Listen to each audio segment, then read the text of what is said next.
In the heart of Africa, a leader is rising who is making the establishment nervous, and for good reason. President Ibrahim Traoré of Burkina Faso has stepped into power with a mission that many thought was impossible: to dismantle the corrupt systems that have plagued the continent for decades. While most leaders would cling to power by playing the political game, building their empires of wealth and luxury, Traoré is doing the unthinkable. He's fighting back against corruption, standing firm in the face of resistance, and putting the people first. But why is this so alarming? Why are the most powerful political elites across Africa shaking in their boots at the thought of one man challenging a system that has long benefited them? The answer lies not just in what Traoré is doing, but in what his actions represent.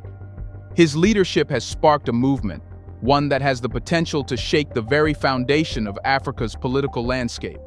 And this isn't just about him. Traoré's actions, bold and unwavering, are a direct challenge to everything that has kept Africa in a cycle of corruption and dependency. From his anti-corruption task force to rejecting foreign influence, every move he makes feels like a personal affront to those who've thrived under the status quo. And it's not just the corrupt elites who are feeling the heat. Traoré is showing the world, especially Africa, that change is possible, that it can happen from within, and that Africa's destiny doesn't have to be written by foreign powers. But how far will he go? And what resistance will he face along the way? Let's find out.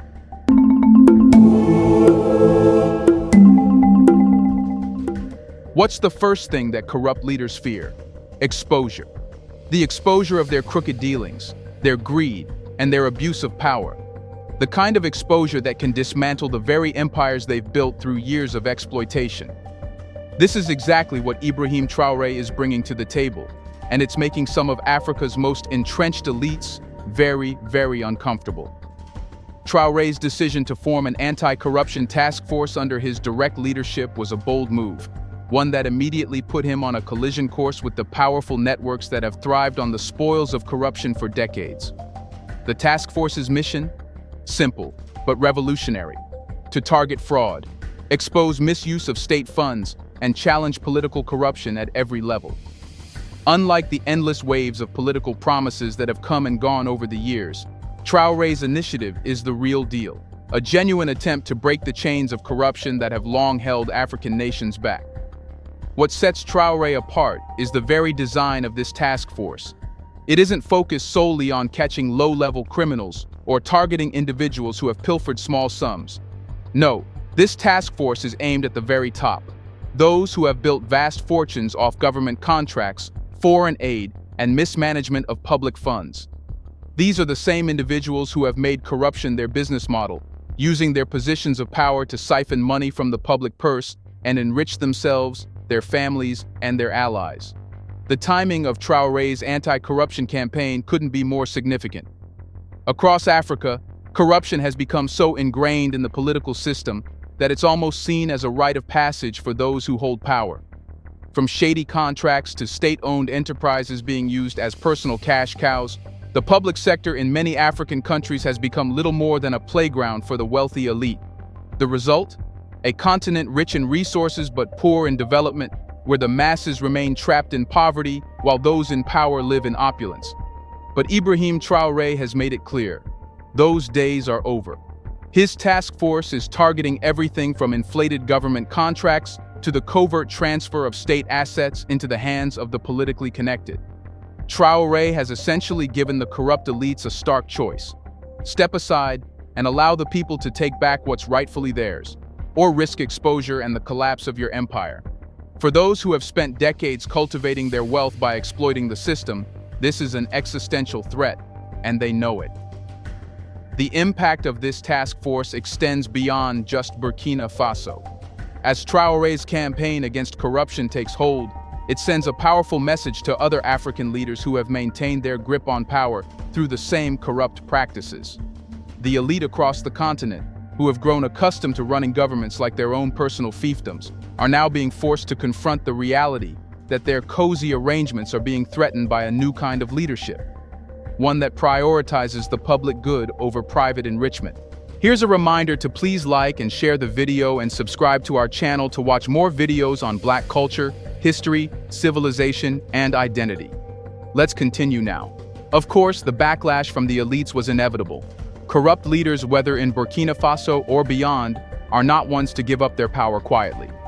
Many of them have already begun using their influence to undermine Traoré's efforts, leveraging their financial power, media influence, and political connections to fight back against the changes he is pushing forward. These leaders know that the success of Traoré's anti-corruption efforts could set a dangerous precedent for their own countries.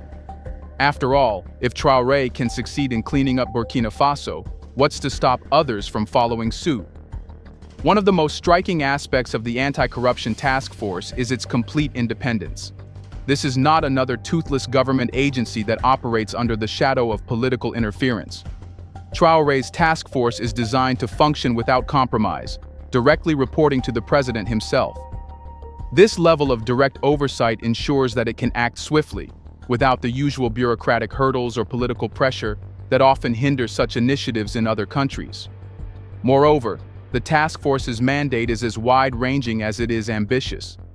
It's not just about exposing corruption, it's about dismantling the very networks that sustain it. And that's where Traoré's initiative truly stands out. It's not enough to simply catch individuals and punish them. The goal is to uproot the entire system, forcing it to evolve from one built on corruption to one based on transparency, accountability, and service to the people. While the task force's work has undoubtedly made some powerful enemies, it's also won the president a significant amount of public support. For decades, Burkina Faso's citizens have watched as their leaders lined their pockets while their country's infrastructure crumbled, its educational systems failed, and its healthcare systems became more and more inaccessible. Traoré's anti-corruption push has given the public a glimpse of what could be, a government that works for them, not for the benefit of a few corrupt elites. And it's this promise of change that has energized the people, particularly the younger generation who have grown up in a world where corruption is the norm. They see Traoré as a symbol of hope, a leader who is willing to take on the deeply entrenched systems of exploitation that have held Africa back for so long. For them, Traoré represents a new kind of leadership, one that isn't interested in personal gain, but in the greater good of the people. As the anti-corruption task force continues its work, the pressure on Burkina Faso's political elite is only going to increase. The task force has already uncovered numerous instances of corruption and misuse of state resources, and as more cases come to light, the people's support for Traoré will likely only grow. But we know there is criticism against Traoré from the corrupt elites. And how has Traoré responded? Well, a recent Traoré action will make it easy to understand how he is responding. Imagine being an African leader, watching your colleague in power reject the norm of personal indulgence and instead focus on something that most leaders ignore: infrastructure. Ibrahim Traoré's recent actions are not just bold. They are a direct affront to the typical African leadership model that revolves around self-interest and ego-driven projects. On March 28, 2025, Traoré did something that no one saw coming. He handed over 900 pieces of heavy-duty machinery, excavators, graders, and dump trucks, as part of a comprehensive infrastructure development plan under the Faso Mebo initiative. This wasn't just a symbolic gesture. It was a clear message to the rest of Africa's political elite. The people's needs come first. In the typical African leadership playbook, the priority is often on luxurious foreign trips, flashy mansions, and the accumulation of wealth at the expense of the public. This is a system built on the back of aid, foreign loans, and international prestige. Yet too often, these resources are siphoned off to benefit the few, leaving the people without adequate roads, schools, or healthcare. Traoré's move to focus on tangible, long-term investments in his country's infrastructure sends a stark message to other African leaders. No longer can they continue to turn a blind eye to the pressing needs of their people. The handing over of these heavy-duty machines wasn't just a moment of generosity, it was the beginning of a fundamental shift in how leadership is perceived in Burkina Faso. These machines, meant to support the Faso Mebo initiative, represent the very essence of what development should be about: building lasting infrastructure that not only creates jobs, but also sets the stage for long-term economic prosperity. This is the kind of infrastructure that can transform entire regions, enabling local economies to flourish while laying the groundwork for future generations. The contrast with many African leaders' typical behavior couldn't be starker. While corrupt elites use state funds to enrich themselves, often indulging in opulent lifestyles that serve no one but themselves, Traoré is choosing to make a direct investment in the future of Burkina Faso. These machines aren't just pieces of equipment, they're the foundation for the roads, bridges, and critical infrastructure that the country desperately needs. In a continent where elites often prefer to indulge in short-term luxuries, Traoré is prioritizing the long-term health of his nation. It's the kind of leadership that challenges the very notion of what power is for. The purpose of power, in Traoré's view, isn't to serve one's desires, but to serve the needs of the people. This is the essence of the Faso Mebo initiative. Unlike the typical African development projects that focus on symbolic gestures, like the construction of lavish buildings or the establishment of foreign-funded initiatives that benefit outside interests, Traoré's initiative is grounded in practical, real-world improvements. He's not playing the same game that so many other leaders play, where infrastructure is nothing more than a tool for political favors or a way to further the leader's legacy. It's the very opposite. Traoré is building not for himself, but for the people of Burkina Faso, and that's a stark departure from the self-serving tendencies of many of Africa's elite. This has sent ripples of discomfort through the upper echelons of power. The elites who are used to securing lucrative contracts and siphoning public funds for their benefit can't help but feel threatened by Traoré's choices. His focus on infrastructure doesn't just undermine their fortunes, it exposes the gap between the promises they've made to the people and the reality of their actions. The machinery handover was a clear public statement that this is the type of leadership that Africa deserves. Leadership that doesn't hoard wealth but invests in the country's future. And for those who have long relied on the old model of governance, where public funds are diverted for personal gain, this is a humiliation they can't ignore. But the impact of Traoré's actions isn't just felt within Burkina Faso. It has implications for the entire African continent. His rejection of the standard leadership model challenges the very foundation of how power is used across many African nations. The narrative that the elites have carefully crafted, one that revolves around external prestige, foreign alliances, and personal enrichment, is being rewritten before our eyes. And it's Traoré who's leading the charge. The focus on infrastructure, on the creation of jobs, roads, schools, and hospitals, has become a litmus test for African leadership. Will leaders follow suit, or will they continue down the well-worn path of personal enrichment? The symbolism of the machinery handover cannot be overstated. While so many leaders in Africa are accustomed to taking lavish gifts from foreign governments or international bodies, Traoré is doing the opposite. He's giving back. These machines are a gift to the people of Burkina Faso, not just in the sense of physical machines, but in the opportunities they represent. By investing in infrastructure, Traoré is giving the country a foundation for sustainable growth, one that won't collapse the moment foreign money dries up or international attention shifts elsewhere. Moreover, this gesture has a deeper meaning. It is a direct challenge to the status quo. For too long, African leaders have been trained to think that leadership is about prestige, wealth, and foreign alliances. But Traoré is showing them that true leadership is about the tangible impact you have on the lives of the people. It's about creating opportunities, generating employment, and ensuring that the benefits of governance reach every corner of society, not just the powerful few. And perhaps the most striking aspect of Traoré's decision is the clarity with which he has communicated his vision. Unlike many leaders who indulge in lofty speeches and empty promises, Traoré's actions speak louder than words ever could. By taking practical steps to improve infrastructure and focusing on the real needs of his people, he is setting a new bar for what it means to lead. It's not about showcasing one's wealth or rubbing elbows with the rich and powerful. It's about rolling up your sleeves and working for the betterment of those you lead.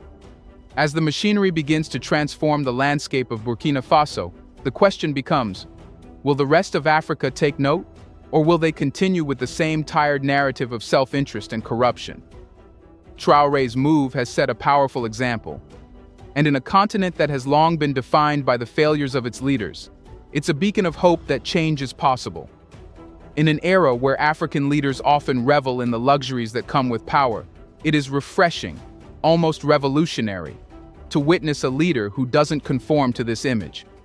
President Ibrahim Traoré's leadership style stands in stark contrast to the ostentatious display of wealth that has become the hallmark of many political elites across the continent. In a world where extravagance and opulence are often seen as a natural part of leadership, Traoré has chosen a different path, one that prioritizes modesty and service over personal indulgence. Traoré's refusal to embrace the trappings of power, such as luxury cars, lavish foreign trips, and palatial residences, sends a powerful message to the African political class. Leadership is not about self-enrichment, but about service to the people.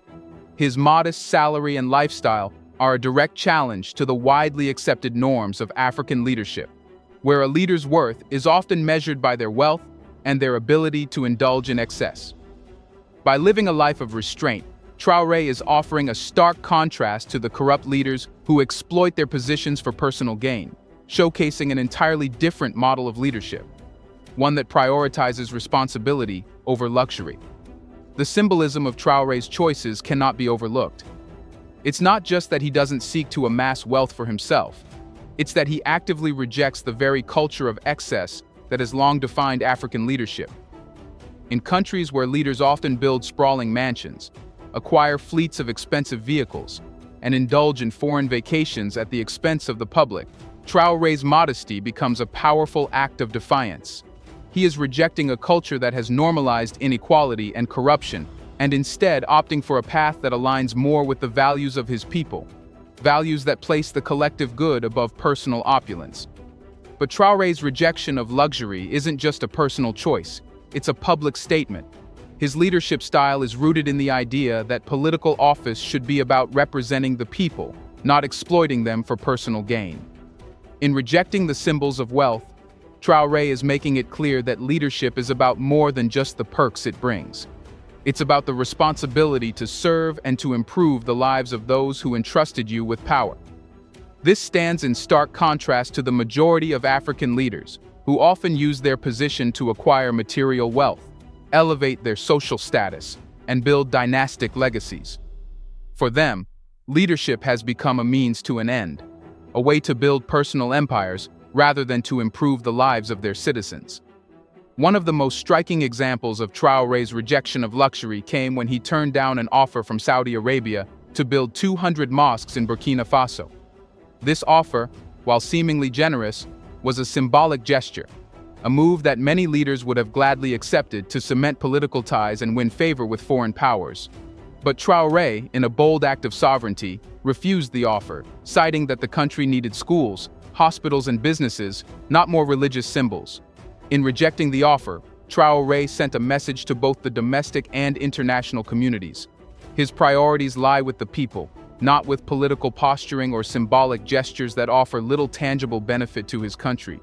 This decision was not just about rejecting foreign influence, it was about setting the tone for what true leadership should look like in Africa. Instead of building structures to enhance his political standing, Traoré chose to invest in the fundamental needs of his people. Schools, hospitals, and businesses are the cornerstones of any functioning society, and Traoré's decision to focus on these areas demonstrated that he was committed to long-term, sustainable development. His leadership was not about creating monuments to his greatness, but about creating opportunities and improving the lives of those who had long been neglected by the political elite. Traoré's actions go beyond just rejecting luxury. They reflect a deeper, more profound understanding of what true leadership means. For too long, African leaders have been trapped in a cycle of superficial gestures, creating monuments, hosting lavish celebrations, and seeking international recognition while their people continue to suffer from poverty, lack of infrastructure, and inadequate healthcare. Traoré, by contrast, is focused on what truly matters, building a sustainable future for Burkina Faso and its citizens. His leadership style, characterized by a rejection of excess and a focus on service, is a model for other African nations to follow. It is a call to arms for leaders across the continent to reconsider their priorities and to realize that true leadership is about the people, not about personal indulgence. His modesty has not gone unnoticed by the people of Burkina Faso, In a region where political figures are often seen as distant, untouchable, and self-serving, Traoré has made himself approachable and relatable. He's not just a leader, he's one of the people. His modest lifestyle, rejection of luxury, and focus on public service have endeared him to the citizens of Burkina Faso, who see in him a leader they can trust. Someone who isn't using his position to further his interests, but to improve their lives. This sense of trust and relatability is crucial in a continent where political leaders often lose touch with the very people they are meant to serve. But the real test of Traoré's leadership will not come from the applause of the people, but from the opposition he faces within his ranks. The elites who have benefited from the old system of corrupt leadership will undoubtedly view Traoré's rejection of luxury as a threat to their status quo. His refusal to conform to the traditional leadership model is shaking up a system that has long relied on wealth and excess as tools of political control. And yet, despite the backlash, Traoré's focus on service and modesty may very well be the key to his success. In a continent where corruption and greed have often gone unchecked, Traoré's leadership by example is a breath of fresh air. He is proving that Africa doesn't need to mimic the wealth and excess of the West to be successful.